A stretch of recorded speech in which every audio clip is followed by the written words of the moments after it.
Eddie Hearn and Frank Smith are synonymous with boxing on a global scale.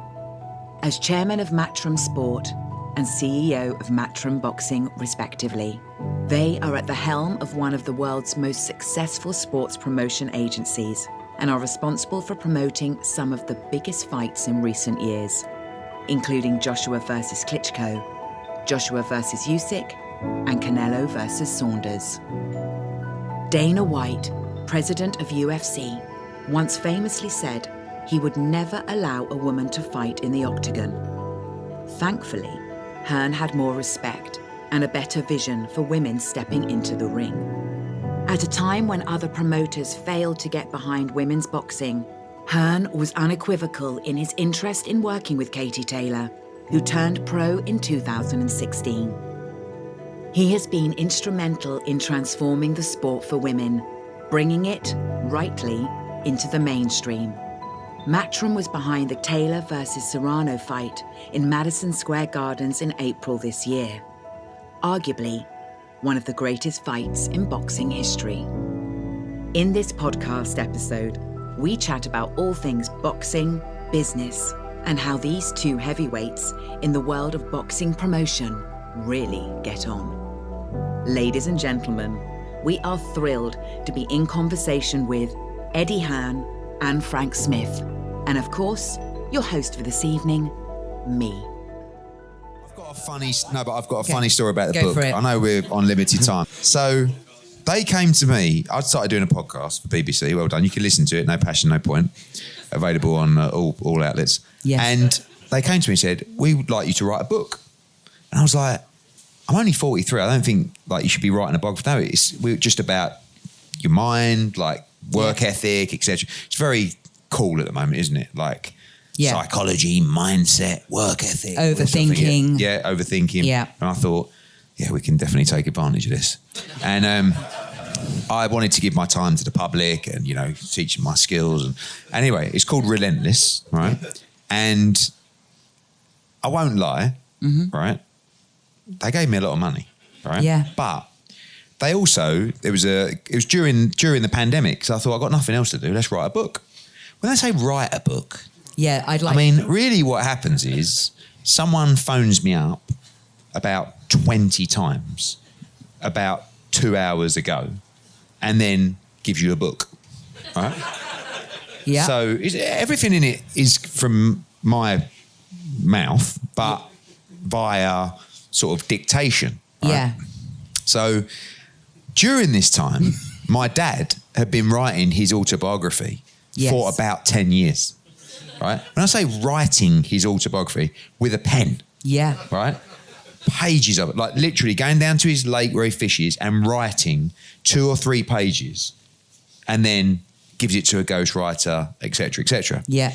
So I went in, I was Sunday Times bestseller, right? Number one, thank you. Yeah, right? but not the whole Sunday Times. It was like a business section. So what? Why do you want to start telling people details?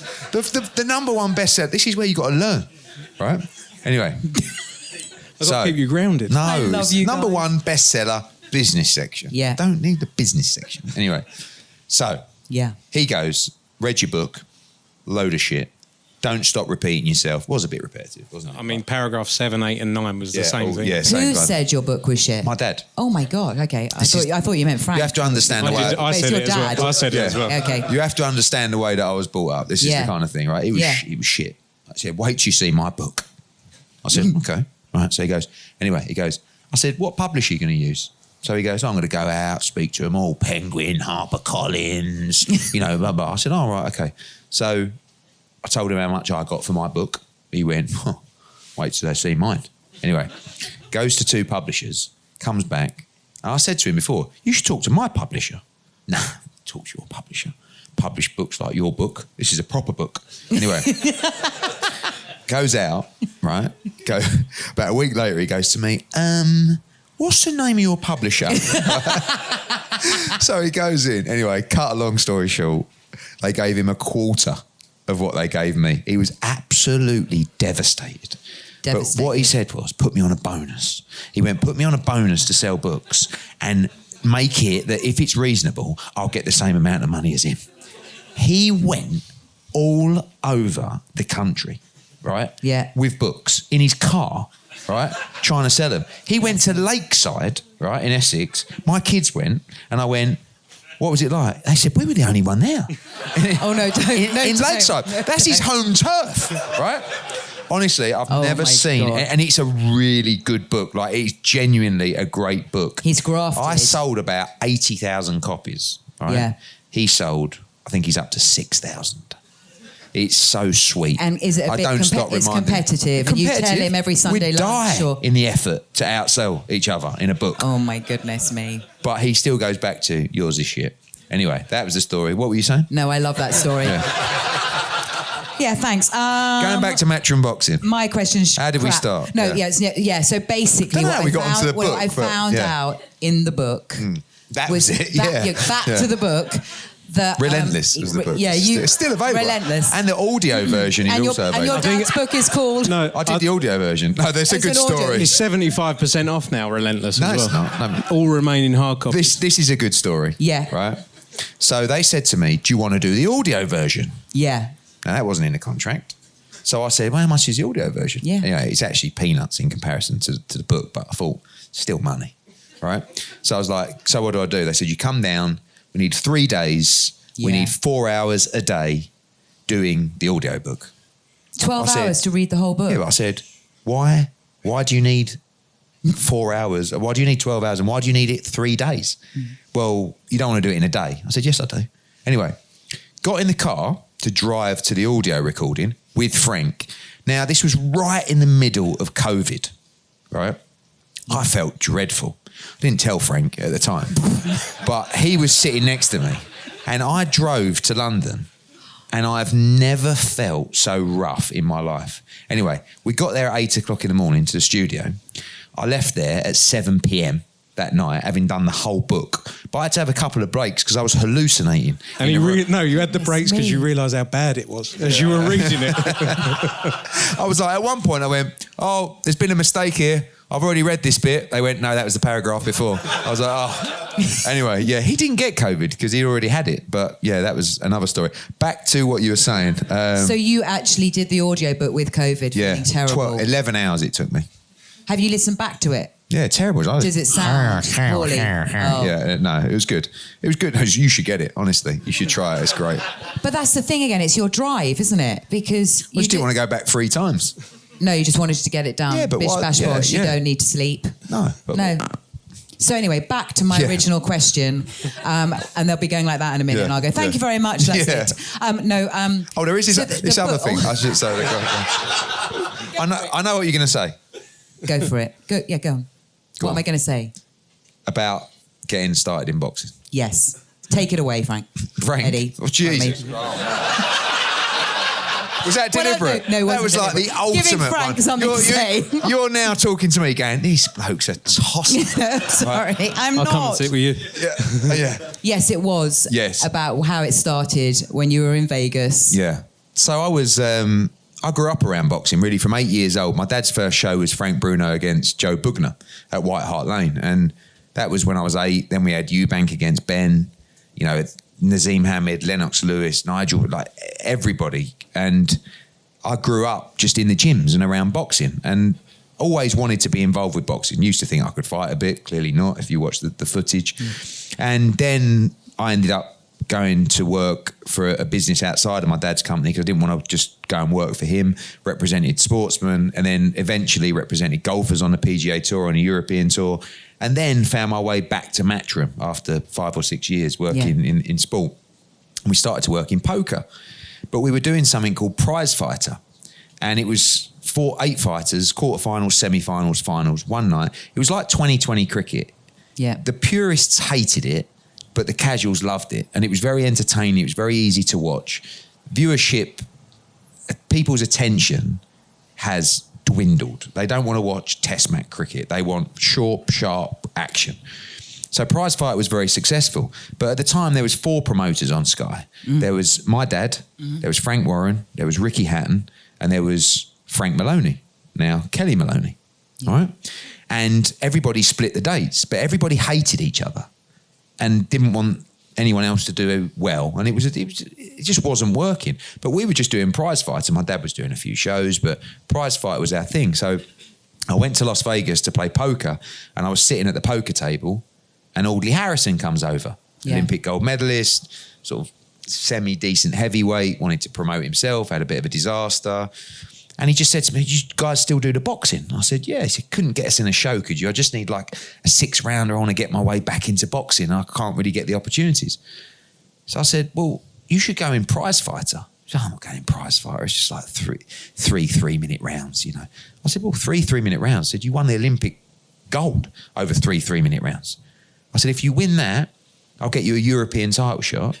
And if you win that, I'll get you a fight against David Haye for the world heavyweight title. I think I'd had a couple of drinks at the time, and he sort of looked at me. At the time, he was desperate, and he looked at me. He said, "Can you deliver that?" And I went, "Yeah."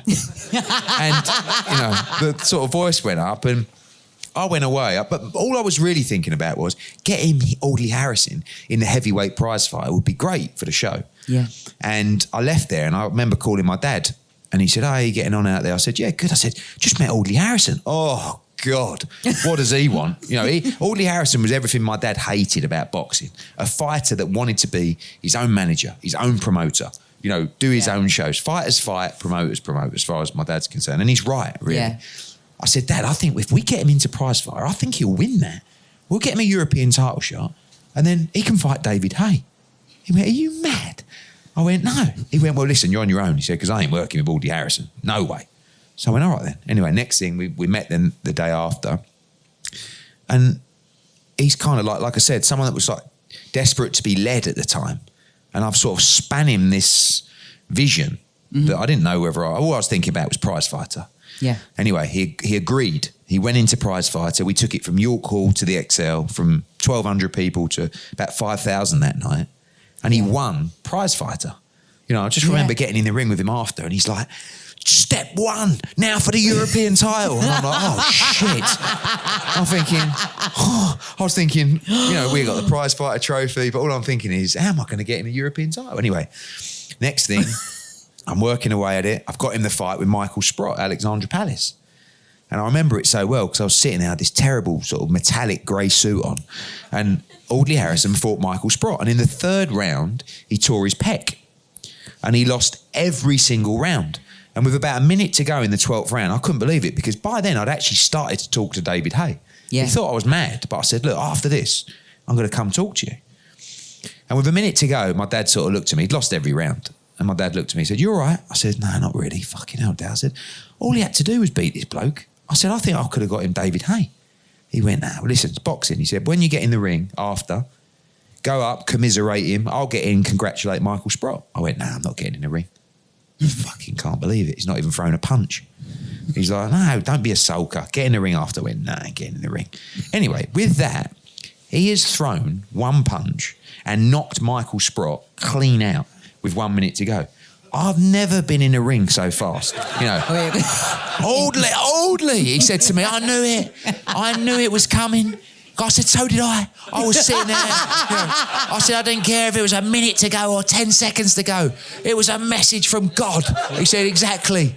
Anyway, then we get back to the changing rooms. Yeah. And he's got the media everywhere now because he could draw the media. They were fascinated by him. They loved to rip him down and bury him. But, and he's in there, oh, we've done it now for David Haye. I'm like, oh, fucking hell. And to be fair to Audley taught me a lot about the business. He's a bright guy. Yeah. And he walked me through. The week after that, we're sitting down in Las Vegas with Adam Booth and David Haye negotiating the world heavyweight title. And I'm well out of my depth. Yeah. But he's been through contractual process. Like, he helped me a lot.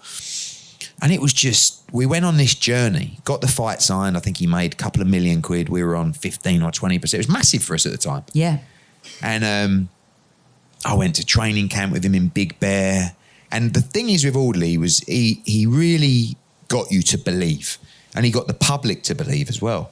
And I'm up there and this new kid's on the block mouthing off in Sky Sports News and it's me. But I'm a believer. So when you're selling, if you believe in what you're selling, especially if you're good at selling, you're unstoppable. Now, Audley Harrison has convinced me that he's going to beat David Hay. Right? You're there. People are coming up to me. My dad are going up to me going, saw you on Sky Sports News. Unbelievable. Yeah. He goes, do you know what? Someone called me the other day and went, I think Audley Harrison's going to knock out David Hay. And I thought to myself, are you listening to my boy? I can't believe it. Right? And I'm like, no, Dad, I'm telling you. Yeah. I'm telling you. And we went on. And a week to go before the fight, I went into our office at Maskell's and I could hear my dad on the phone. And he's giving an interview and he's going, I'll tell you something now. He's going to do it. He's going to do it. And we were all like, we went for dinner the night after the weigh-in and Audley had all his friends and family around the table. We all had to get up and do an individual speech about how great this moment was. And Audley stood up and he went, I wanted to get a degree.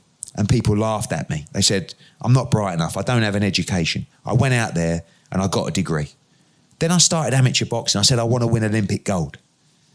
They laughed at me. I went out and I won Olympic gold. And when I turned pro, I said I'm going to be world heavyweight champion. And tomorrow night, together, we will go out and I will achieve this dream and become heavyweight champion of the world. I'm like, yeah. Oh. I mean, I know there's some women here, but how do you hide an erection at a table like that? I was like this. I couldn't believe it, and it was just like, sorry about that. It was a bit crude, fine. But that was how I was just like, I was. And, blown away. Yeah, and then we got to the changing rooms, and it was unbelievable. Like with the vibe in there, he had his, he was born in Jamaica. His family, he had the reggae music on, the atmosphere, and before he ring walked, we all got in a huddle, and I think it was his trainer or something like that said, this is our moment. By the grace of God, you walk through this opportunity tonight, and we left that changing room, and I got into the ring. And I waited for him to ring walk and it was packed. All my friends were there. They couldn't believe it. No. My mate, he's promoting the World Heavyweight Championship. And I'm in the ring and he came out to Phil Collins in the air tonight. I still remember it, literally goosebumps on my neck. Yeah. And he walked out and I was like, there is absolutely no way he can lose this fight. No. Got in the ring, walked around 6'7", I was thinking, fucking yes. Anyway, then all of a sudden I turned around and they went, David, hey. And it was like, ain't no stopping us now. And I was like, oh, he looks confident. Anyway, he got on the apron and he was like doing this to the fans. And you're Audley Harrison, right? And he's just gone. And Audley's just gone. And I could just see his Adam's apple roll down his neck. And I got out the ring and I sat down again next to my dad and he went, what do you think? How is he? I went, he was really good up until about 10 seconds ago. Anyway, bell goes for the first round. Both of them. No one threw a punch for the whole round. Second round. My dad's going to me, what's he doing? I said, I don't know. So, anyway, all of a sudden, the third round, David Hay's just gone, what's going on here? Crack. Audley's out, he's embarrassing, bogies flying out of his nose and everything. Oh, no. Watch it back, it's like this big one flying out. And then went down, got up, another 10 seconds of punches, the fight's over. And my dad's like, what the fuck was that? And I went, I have no idea. Everyone's booing, going mad, throwing things, everything. He's gone, well, go on then, get in the ring. I went, no, I'm fucking getting in the ring. Anyway, sort of got up on the apron, kind of, just about 2 steps, and sort of yeah. People are throwing things in. Walked out, when I say abused, like he was getting, beers were coming in, thrown in. My mates, who came to support me. Yeah. I was like, saw them, they went, what the fuck was that, Eddie? That was shit. I'm like, oh, bloody hell. Anyway, as we're just going into the tunnel, this bloke goes, Hearn, from right up the top. I was like, oh. He's like, you're a fucking shit promoter. I was like, oh. Anyway, went back to the change rooms. What? He's sitting on the stool like this.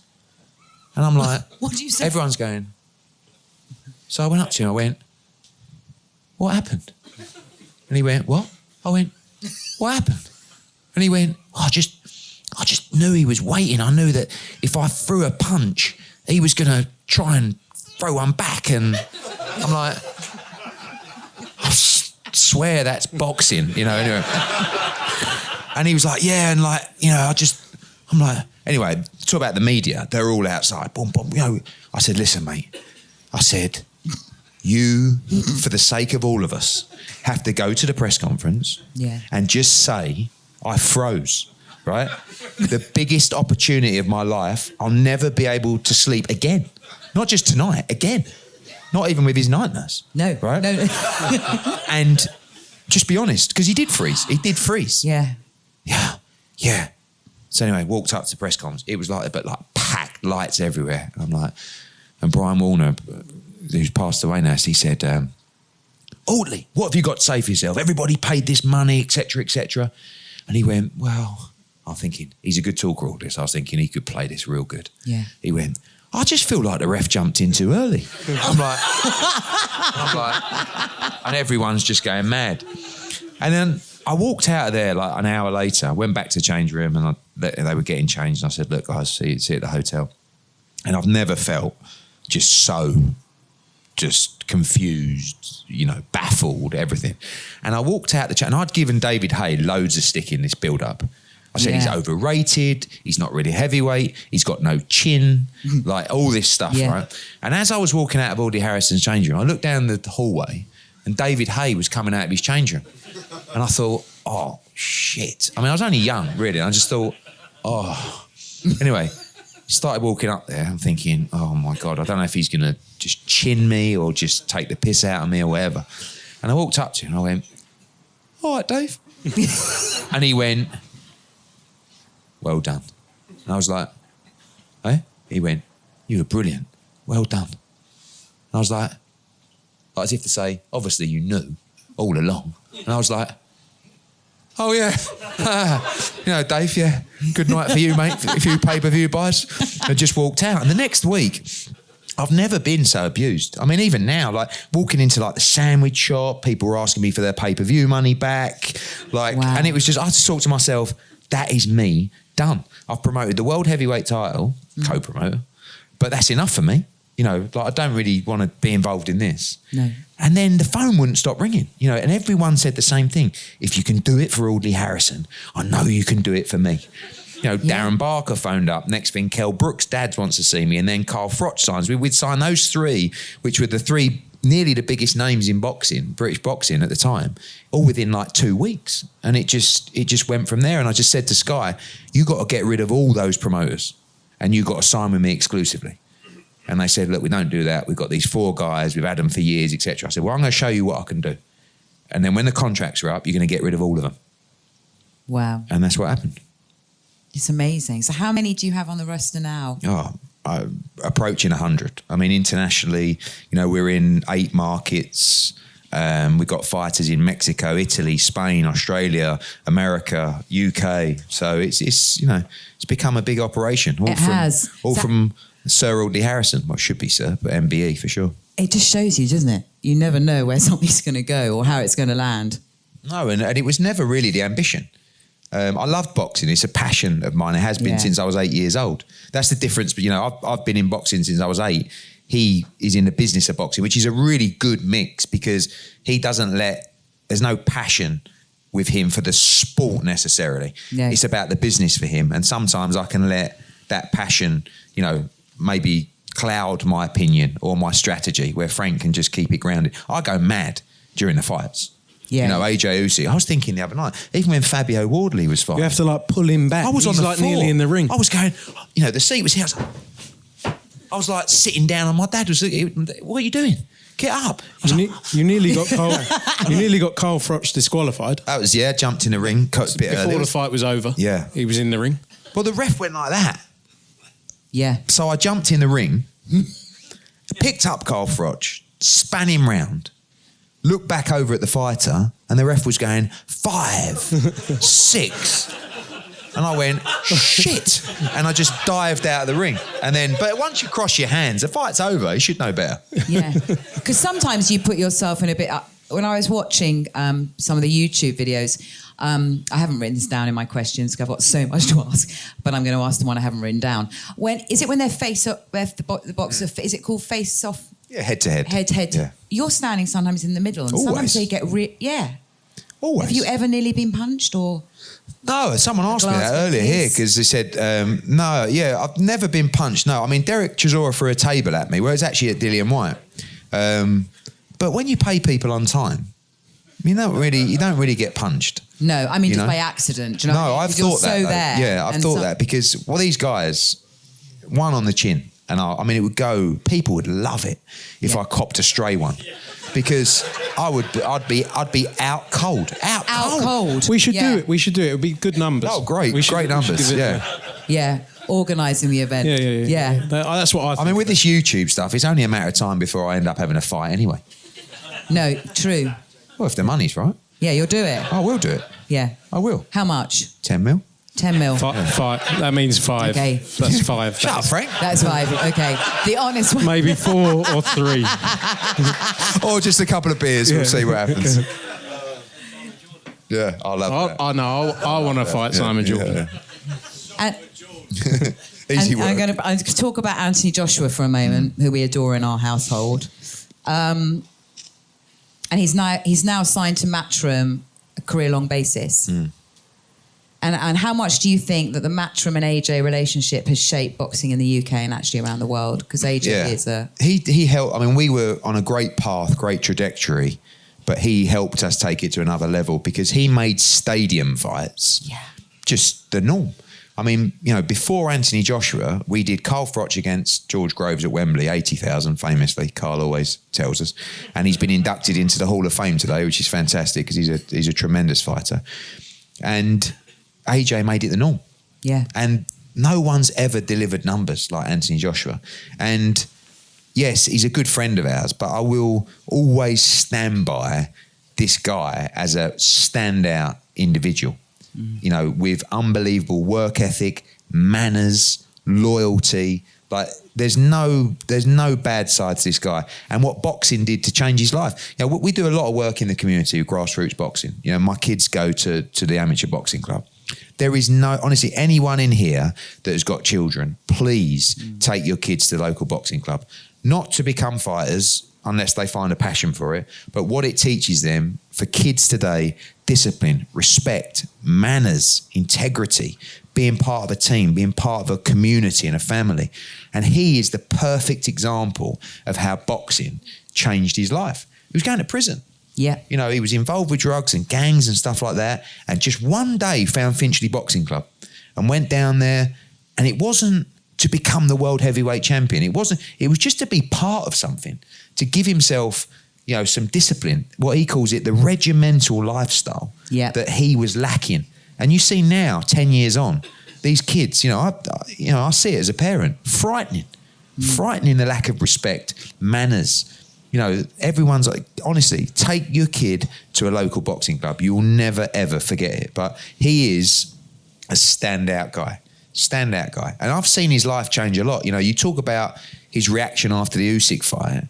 He had a little bit of a meltdown in the ring. And then you saw him crying at the press conference. I mean, to see him cry, I can't tell you, knowing him, this is a guy that he wouldn't ever show emotion like that because he'd think that he'd letting people down, especially the younger generation. But actually what it did was it made him more endearing. It made people realise the norm. And I think one thing that I've realised is that when people talk about success, the more success you have, and people don't always understand this or will agree with it, the more difficult life becomes. Yeah. People think that if you make money, if you become famous, if you live in houses, big houses and all that, that's great. Well, give it. But honestly, I've seen with him, this is a normal guy. All he wants to do is go out with his mates, play a bit of FIFA, go for a coffee, have a bite to eat. He can't do anything without getting... And the problem with AJ is he will give everybody his time. If he was here now, he'd sign photos for all of you. He'd talk to you for hours. And he's given that, and he's given that, and he's given that. And I think that was just a reaction of the stress, the lifestyle, all the time that he's given. He's human. Yeah, but also the criticism. And I feel like when you're a pure soul like him, when there's not a bad bone in your body, you shouldn't really be ridiculed and criticised. No. Fans are always entitled to their opinion. We live in a world, it's mad. I do it all the time. I read people, he takes a piss out of me. I read people abusing me and it gives me the hump because I care. That's the customer. That's the fan. But with AJ, I'm an arsehole, it don't matter with me. AJ is the purest soul. you know, and what he's given to the sport Yeah. and how he's changed his life and dedicated. I just find it sad that we sometimes live in a country that it's like, what's it called? Tall poppy syndrome, where it's like, they stand out and they just want, you know, they cut across it. And he got so successful, so popular, but it's almost like when he got too successful and too popular, it was just the British syndrome of, nah. Yeah, you know? I hate that. So, yeah. Yeah. Thank you. So also you've spoken about, I'm jumping around a bit, but that's fine, how that you love, both of you actually, most probably you more, Eddie, now I know kind of what you do. But give him one anyway. Yeah, I've been talking all night. I'll give him. good. Is that you like to get close? You You like to get to know your boxers and get close to them, and sometimes management can get in the way of that. Yeah. So what it was that guy? Do you know? Yeah. No, but I think Anthony's a perfect example of someone who's given his trust to us throughout his whole career. Yeah. So we have a relationship with him, and we, he has people who are very good at doing certain things, but he's let us do what we're good at. And I think sometimes not everyone's got that ability to have the relationship. There's always people in the middle. They have people who don't know what they're talking about, and that is the truth with a lot of sport. You got managers of people who have come off and they're family members, and that's great to have around, but it doesn't necessarily mean they're the best people to guide their career. No, I don't think they are. No. Sometimes in show business, family, yeah. But some of our best clients have been the biggest ones. Our easiest clients have been the biggest ones because they let you get on with it and they let you do your job. Ultimately, that's what we're good at. We're not good at getting in the ring, and you get trainers who want to become promoters. Well, Eddie Hills is quite watch his amateur days, but you get trainers who want to get involved. You get managers who want to become promoters. Everyone wants to be an expert these days. Yeah. But I find I'm not an expert as much as he thinks I'm arrogant. I know what I'm good at, and I'm not very good at saying you should throw a jab now or you should do this. I know how to put on a show, and that's about it. But too many people in sport especially get involved in things they don't really understand. Yeah. The problem is with boxing, there's no barriers to entry. So anybody, like literally anyone in this room tomorrow could sign a fighter. Yeah. And next thing, they're in my office negotiating with me, telling me how much this fighter's worth. Yeah. Yeah. And I have to deal with it. My dad, on the other hand, just tells them, fucking get out of the office. I don't know if I can. See ya. I've had it before. It's just so embarrassing. But he's just, that's boxing. So, and it's a very glamorous, sexy world where people with money want to get involved and they want to represent fighters.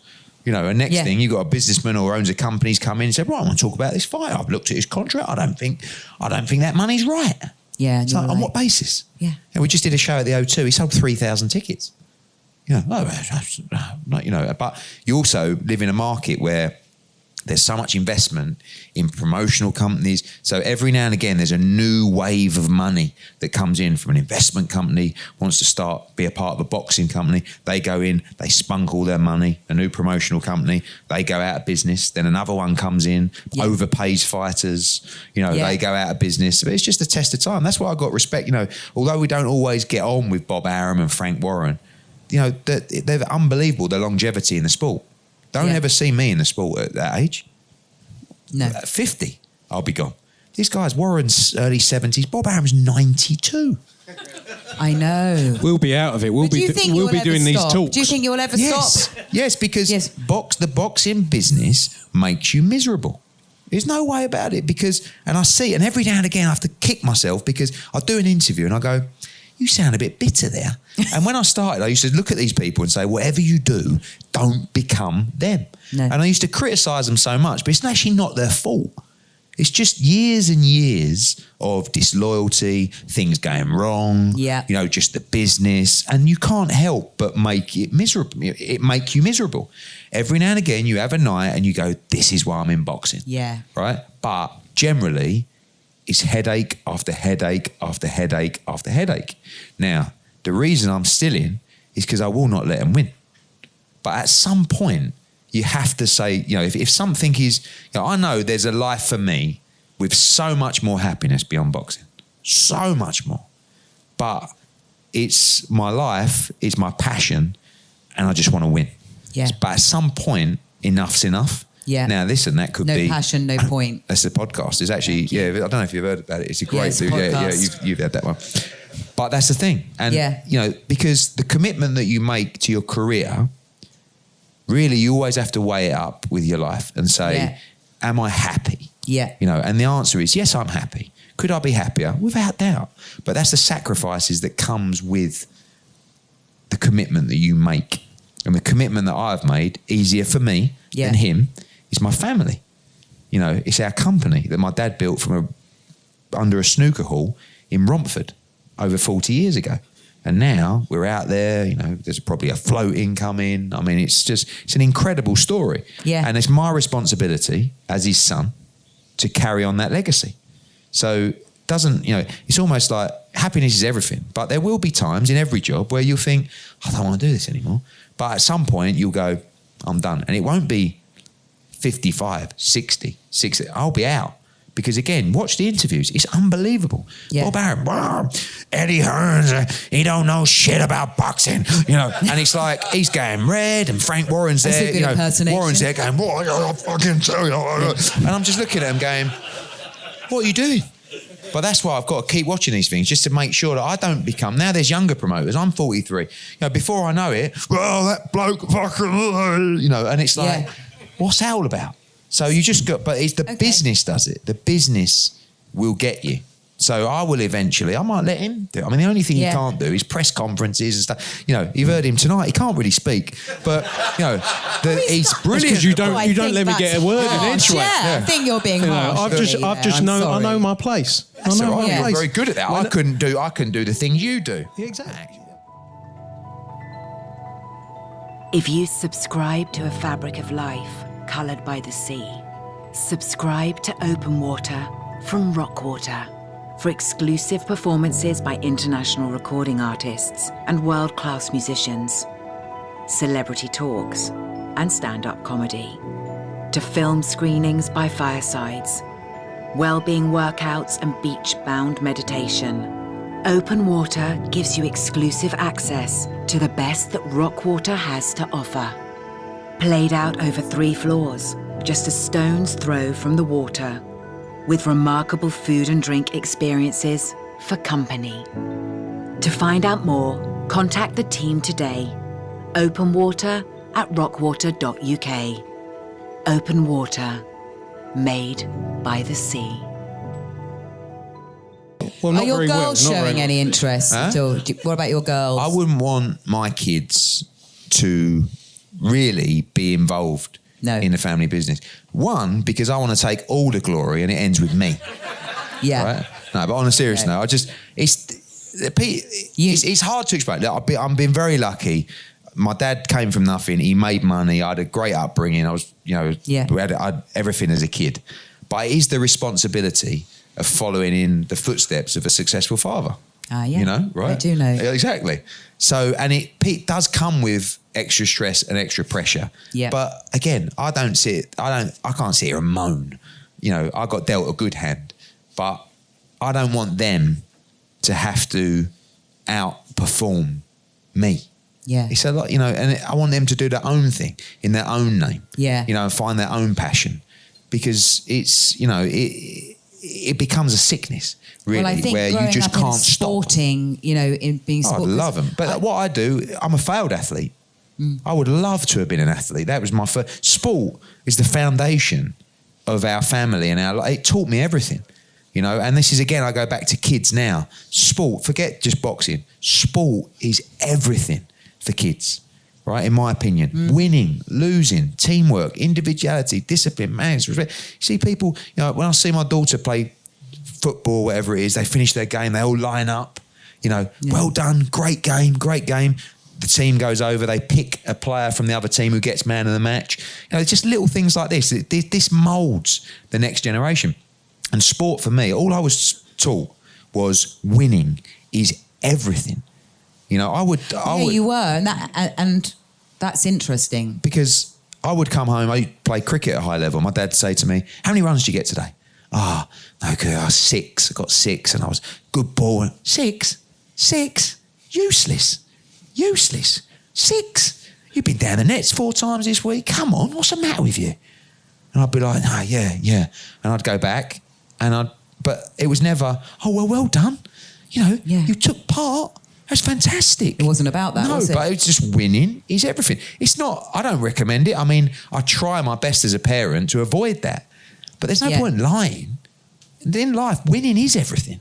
Of course, taking part, being a good person, all that kind of thing. But really, if you want to be the best at what you want to do, you have to have a will to win that is, quite frankly, a sickness. You look at any great performer in any industry, particularly athletes and sports people, they've got to do anything to win, die to win. You know? It's brave parenting, though, isn't it? Yeah, but he was just a madman. But but it is, and it was. But that's just how I was brought up. You know, I see it now. I look back and say, I don't think it's the ideal way to bring up a kid. But he was so petrified of me just being a spoiled kid that he was from an. Yeah, I was. So for him, it was like you have to earn everything. So, we had everything, but he would make me clean his shoes, 8 pairs of shoes. He'd give me 25p a pair. Yeah, I used to clean my dad's shoes. I mean, when I read your book, actually, and I wasn't going to talk this, I'm going right off my script, but where we were similar is my dad was the first person to really make money in his family and become really successful about what he did. So he was always terrified of me being flash and grounded. And I used to clean his shoes too. And get same thing. So same thing. I think that first generation it's easier for us to have the same working class mentality as he has. And then it becomes harder and harder. Yeah. For my kids and life changes, like I said, just because things just like Anthony Joshua, just because he's got money and houses and stuff like that, don't mean, it's a lot to juggle. I'm sure there's many days where he goes, I wish I just had a normal job and no one knew who I was. Yeah. So now we're speaking about your dad. Can we speak a little bit about your mum? Because your dad tells a story which I really loved, and she's a pretty, I think, fantastic, formidable woman. You were at nursery school. Oh, yeah. Do you know this? I do, yeah. Do you want to? Because I think you'll tell it better than I. Well, she whacked someone. Yeah, she knocked them out. Yeah. I mean, my mum's hilarious. She's very well-spoken, beautiful woman. She's born in East Ham. Yeah. Right? And I always say, you're a Cockney, really. You're born I wasn't living in East Ham at the time. I said, you were. You were in the flats in East Ham. Dad told me. No, I was not. We were in Chigwell. I said, you weren't in Chigwell. You moved there in your teens. Oh. But yeah, she's very proud. And someone, I think another mum slapped the back of your legs because you were misbehaving. Yeah. And she knocked them out with a right punch. Yeah. And got them both banned from school. Yeah. That's brilliant. That's true. Has your mum ever floored anyone with a punch? No, she's too nice. Yeah, Yeah. it don't matter. Anyway.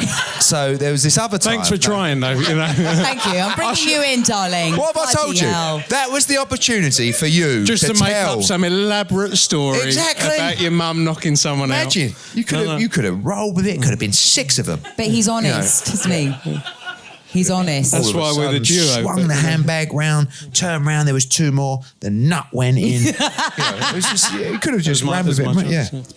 Frank, where did you get your work ethic from? When I grew up, my dad and my granddad, everyone around me worked very hard. They had their own businesses, and I was brought up not in a hard upbringing. It was I had a nice life, but they taught me to work every day. Literally, whatever I did, I didn't. I wanted to be a stockbroker. He laughs at me, but I knew I would have made it up there as well. Probably would have made more money quicker, but. You would have been on more than night nurse up there. Yeah, you would have. But all I ever knew was work hard in whatever you do. When I started delivering pizzas, it was 19-hour days. I was on about £3 an hour. I don't know, is that legal as well? Yeah. That's all right. But it was all my whole thing. I think now for my generation, I'm 30, so. I don't think people want to work as hard anymore. I think they just see the social media life of there's success. That's what success is. You go and get a nice car or get a nice house or get a nice watch, whatever it is. But they don't see what goes on in the background to get to that point. And my work ethic was always just work hard in whatever you do. And like I say, I would have worked in Tesco's and been the same. I would have worked 20-hour days. So still time. Yeah, still. I'll be a store manager now. But if you're given the opportunity, I was lucky that I was given opportunities. I was always given things. I didn't have a clue what I was doing, but they said, go and sell TV rights. And I was like, okay. Didn't have a clue. But if you put effort into it and you work hard, energy. That's all you need to do. And I'm not overly smart. Like I got a few GCSEs, but nothing special. I just applied myself to something and knew what I was good at, and whether it was in this business or something else, I worked hard to get there. But I think where we're lucky is we do it every week. So we walk out, like we're going to Leeds tomorrow. We walk out in front of 9,000 people, and you look around and think, wow, we did this. But you get to do it every week. We did it in Phoenix last weekend, and you look at what you create, and if you have a bad show, it's like we haven't done well enough here. We haven't worked hard enough. So every week of the year we get to improve, because we don't want to walk out to a terrible show, and that's just work ethic and being better than the competition is just putting the effort in, I'd say. Yeah, time and effort. So we were speaking about your mum, so we're going to stick on to the ladies. 2016, Katie Taylor was considering going pro, and she needed a great promoter, and you were the guy. I think she tried me first in my DMs. Did she try you first? Yeah, but I wasn't. Did you have women boxing? Was it on your radar? No, not at all. I'd noticed that the broadcasters, particularly Sky at the time, who were our broadcaster, was starting to make a significant investment in women's sport. Yeah. Now, I feel two ways about this. I don't like the idea, and I think it's disrespectful to women, that people would sit in a boardroom and say, I'm not talking about Sky, I'm talking about broadcasting in general, we should really do more women's sport, right? This is great, right? This is entertainment.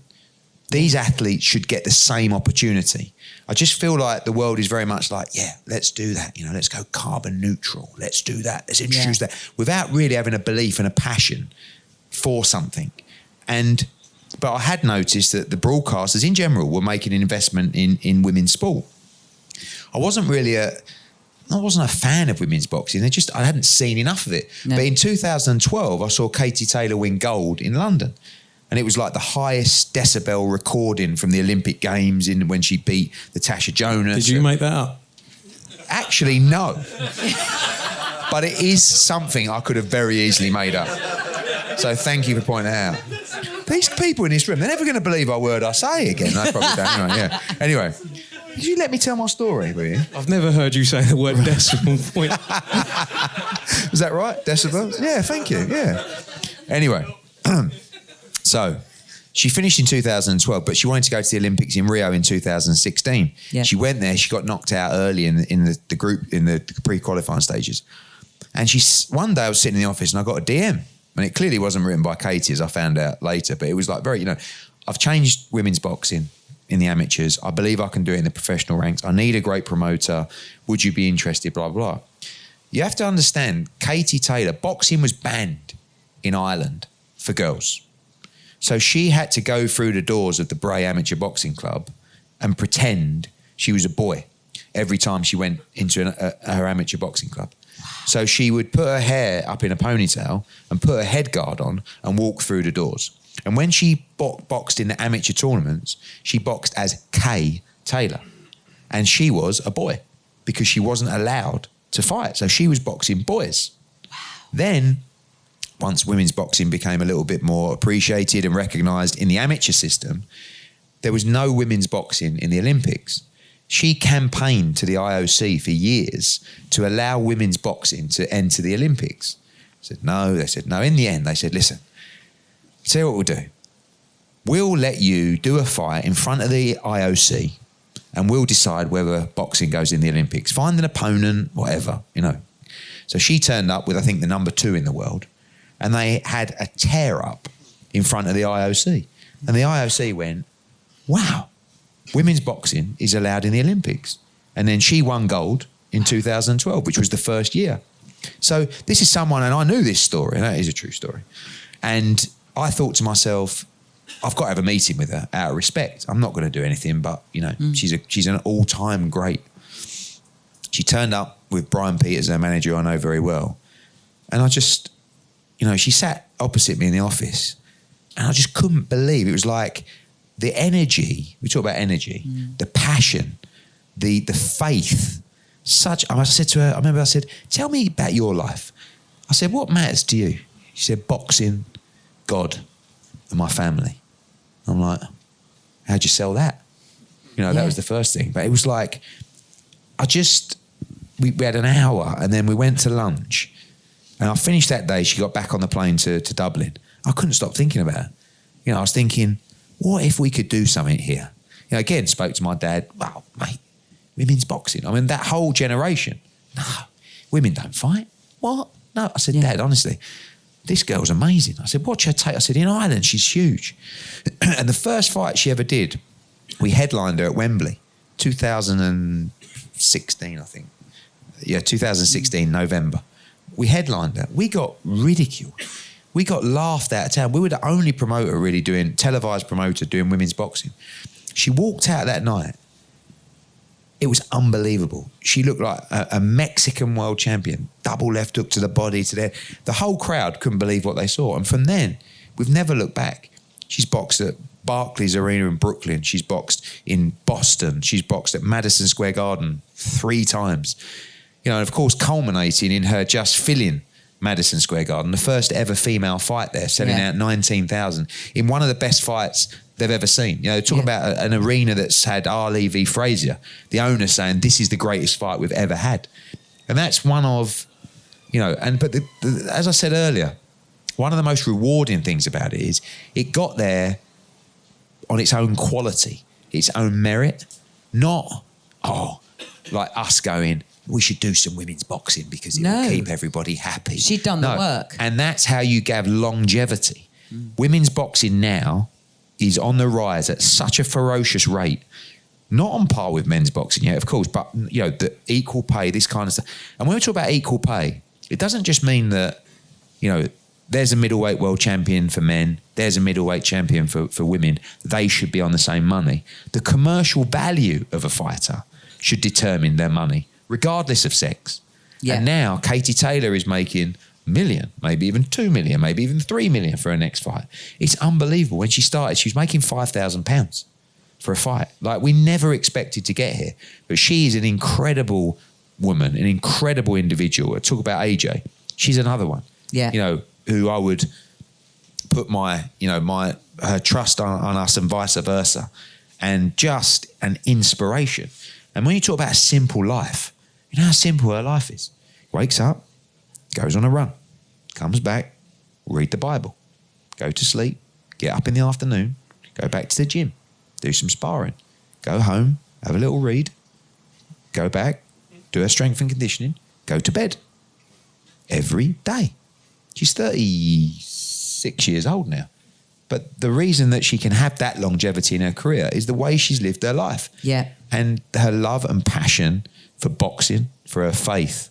It's so inspiring. And those, you know, luckily we're at a size now as a business where we can enjoy those journeys. We don't want to deal with arseholes.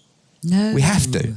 But it's so rewarding to see her walk out Madison Square Garden and I'm standing behind her going, and she's going, thinking, I can't believe we've done this. Yeah, they're the moments. And then she goes and delivers one of the greatest fights of all time. And that's when you know you've cracked it. And the next one will be at Croke Park in front of 80,000 people. Yeah. And it will be a night that Irish sport will never forget. Never. And if that be next year? Be May this year, hopefully. Shouldn't have really said anything. He told me not to, but, you know. Sorry, Frank. That's all right. It's not the first time he's done. So I'm gutted because I've got all these questions to still ask and we're running out of time. So there's going to be, I'm going to just 2 things. Do you have a highlight moment, each of you, that stands out as your biggest achievement, that it just comes to you, Mine was when Joshua fought Klitschko at Wembley Stadium in 2017, I think it was. And just looking round at 90,000 people singing Sweet Caroline was a special moment. And one. Can I tell the story about what happened? Just before the main event? No, you can tell. Is that allowed? You can tell that story. Okay. Yeah, you tell that story. So there'd been a lot of terrorist incidents, right? Yeah. That shut you up, didn't it? Yeah. But there had been a lot of terrorist incidents. And one of our big concerns, which you have no control of, is some kind of incident alert that would stop an event taking place. And there'd been so much of it lately, and Frank had meetings, and with obviously health and safety and the police, and it was just on my mind that something could happen that could jeopardise this event. And it was Scott Quigg was fighting. It was the fight just before Anthony Joshua against Vladimir Klitschko. And I was sitting there watching the fight, and just out the corner of my eye, I could see Frank, and he was walking down the walkway and walking towards me. And we were laughing about it the other day. He finishes my sentences. He knows what I'm going to say, and vice versa. And I just looked at him, and he was 20 yards away. And I went to him, and he went, and I went, oh, fuck. And I knew we had a problem. And he come over, I went, it's happened, isn't it? And he went, yeah. He said, they found a bag, a rucksack or whatever it was. And now the police are investigating it with sniffer dogs or bomb, whatever it was. I'll try and keep the story limited, because otherwise I'll go on, and before you know it, there'll be an exaggeration in there somewhere. One, not to exaggerate. And he said, look, really, I think they're going to make a decision in the next 2 or 3 minutes about whether to evacuate the stadium. And it's just like, at that moment, so I've gone into Anthony Joshua's changing room, and he's firing on the pads. Yeah. And I'm thinking, I'm about to tell you that it's all off and we've all got to get out of here. And the trainers, the team, this is it, AJ. This is your moment, the new champ, blah, blah, blah, blah. And Frank's on the walkie-talkie, pretending like he was, oh yeah, Romeo. Like just and I'm just going, what? He's talking to him, and I'm like, what's happening? He's going, shut up. And then he just goes to me, great, right, okay, we're good. And I'm like, oh. So I sit down. Next thing, then literally 30 seconds later, he's walking out. And the night was just, incredible. I think that's the first time I've ever told that story. Yeah, I mean, that is... Shouldn't really have told it, really. But anyway. But he went out. And the event, the moment, he had Klitschko anyway, down. what's your... Come on. Thanks. What's your highlight? She just said that we're under time constraints. You got I really realised that we haven't really got his one. But no one really cares about that. So mine... Yes. No, I would say that night was right up there. Froch Groves at Wembley, 80,000. That was... but actually, even Froch Groves won. If you haven't seen it, unbelievable. But there are nights like Carl Froch beating Lucien Buta. I talk about it a lot. I didn't really know what I was doing. It was when everything was fun. Before we got too big, before we got the criticism, before people really cared about me or us or Matchroom or really had an opinion, we were just out there, just free rolling, just blagging it. Yeah. Every experience, Darren Barker beating Daniel Gill at Atlantic City to become the world middleweight champion. Like we can't believe it. We're in this casino. We've got this world championship belt. We're in the bar, we're all doing Coronas and doing chanting. Coronas. Oh, that's what. What is that? We were in the bar doing the Coronas. Because before I said we're in the bar, we're doing it. Everyone was going, where's this going? We're a mad bunch. Anyway, we were drinking the Coronas. We were going crazy. Yeah, when it was the impossible came, you were just like... but it was like, back then it was like you knew you didn't care about a problem tomorrow. But now you go to sleep after a show knowing tomorrow there's a problem. There's another problem. There's a problem because there's a show next week. So the early days are the days that I remember more fondly, even the Audley Harrison days, because I look back and just laugh. I just think I had no clue what I was doing. And sometimes that's when you're dangerous, really. And that's really what got us to where we got to, because we were fearless and dangerous, because we were willing to roll the dice at every opportunity. But the highs are so high that I tend to forget about all the rubbish that comes along, like whether it was not Andy Ruiz, Jarrell Miller failing a drugs test. I got off a plane from flying to New York a month before I got a phone call. Yeah, Jarrell Miller's failed a drugs test. And it's like, we've sold out Madison Square Garden. But the moments after that, like when AJ got beat by Ruiz, the moment he went to Saudi and then beat Ruiz the second time round, the highs are so good that, I find all the shit's worth it just for those moments. It's like You're only childbirth. 30. Wait till you get to 43. You have become a bit grumpy recently. I'm not surprised. Wait till you see your hairline starting to go as well. Mine went years ago. Yeah, but that's what turkey And was you good for. And you said about Conor Benn. How long will that take? Do you think? Well, to get the hopefully as soon as result? possible. But that was like that was one of the lowest lows. Yeah, that's low. You know, and course. there's a lot to come out. I won't go. I back the kid. You know, Yeah. and I know him inside out, but he's still got to go through this process and prove to the public, Yeah. you know, that he's innocent. And if he doesn't do that, then, you know, he'll probably receive a ban. But I believe that he'll do that. But that was, you know, you put together one of the biggest fights in British boxing, you know, and you go through a process.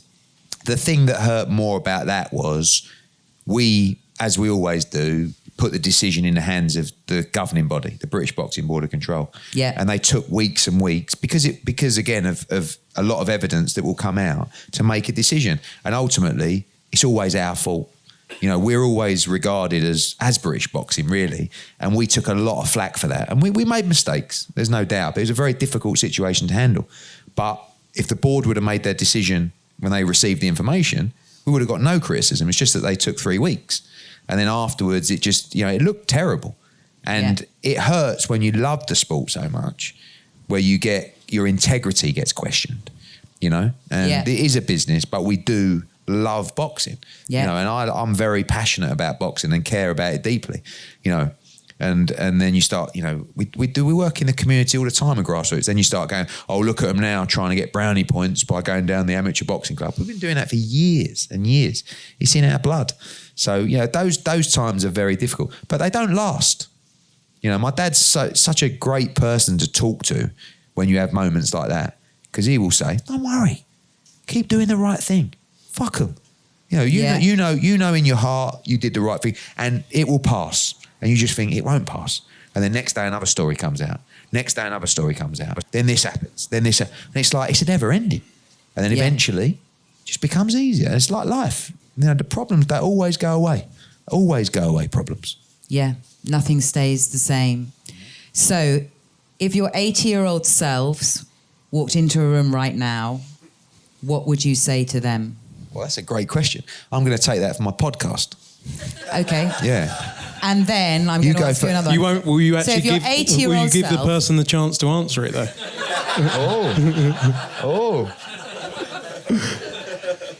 Oh. See? Yeah. Anyway, I won't make 80. Maybe so over don't to have you. a guest. Mine would be enjoy the good moments, because when like I say, we're lucky to do what we do, and when we're flying around the world and when we meet the people we meet, sometimes you take it for granted, and then when you sit back, you go, actually, that's a mad life. Like, I'm from a council estate in Romford. I don't know. No, Detached. It was detached. And then...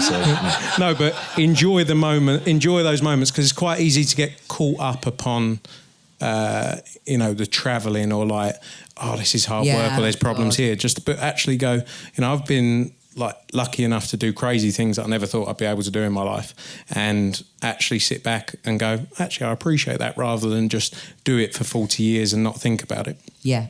And what do you think they'd say to you? My 80-year-old Your self. 80-year-old self would say to you now, what advice would they give you now? Should have lost some weight a bit earlier. Okay. I would say, I think that understand the correct interpretation for success. Yeah. Because I think we talked about it earlier, there's so many podcasts, there's so many talk shows, there's so many, you know, everything's about, I wrote a book on it. And actually, I will take the book, I will do another book shortly,